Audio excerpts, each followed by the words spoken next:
भारत में 5G सेवाओं का इस्तेमाल करने वाले मोबाइल ग्राहक 4G उपभोक्ताओं के मुकाबले मोबाइल डेटा का इस्तेमाल 3.6 गुना ज्यादा कर रहे हैं। देश में 5G सेवाओं की शुरुआत अक्टूबर 2022 में हुई थी। नोकिया की बुधवार को जारी मोबाइल ब्रॉडबैंड इंडेक्स रिपोर्ट में कहा गया है कि 2023 में कुल डेटा ट्रैफिक में 5G का योगदान 15% रहा है। रिपोर्ट के मुताबिक 5G ग्राहक 4G के मुकाबले करीब 3.6 गुना ज्यादा मोबाइल डेटा ट्रैफिक का इस्तेमाल कर रहे हैं। 2023 में उपयोगकर्ताओं ने 17.4 एक्साबाइट प्रति माह की खपत की। 1 एक्साबाइट 1 अरब गीगाबाइट के बराबर होता है। पिछले 5 साल में डेटा इस्तेमाल की सालाना बढ़ोतरी 26% रही है। This is the 11th edition of the report. We do it on an annual basis where we actually show factual data how it is getting consumed in the India market. So this is about 2023 December end.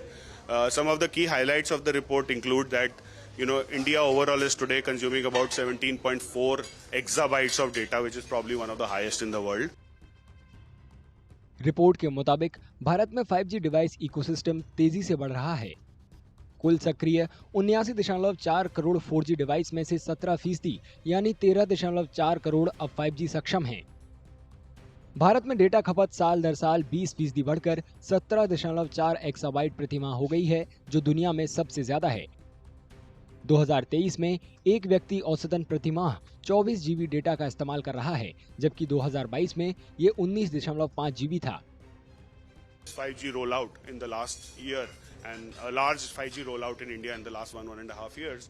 The impact of that has been that 15% of the data already consumed out of this 17.4 GB exabytes is already 5G. So its uptake has been extremely large. We are also saying that an average user of 4G, let's say, was consuming X, then an average user of 5G is consuming 3 times more than that, 3.5 times more than that data. Report में यह भी कहा गया है कि 5G traffic में भारत के सभी टेलीकॉम सर्किलों में तेजी से बढ़ोतरी हुई है और इसमें मेट्रो सर्किल सबसे आगे हैं। मोबाइल डेटा ट्रैफिक में 20% की हिस्सेदारी भी मेट्रो सर्किल में है। 5G की हर जगह मौजूदगी और किफायती डिवाइस बाजार में आने पर इस सर्विस के और तेजी से जोर पकड़ने का अनुमान है।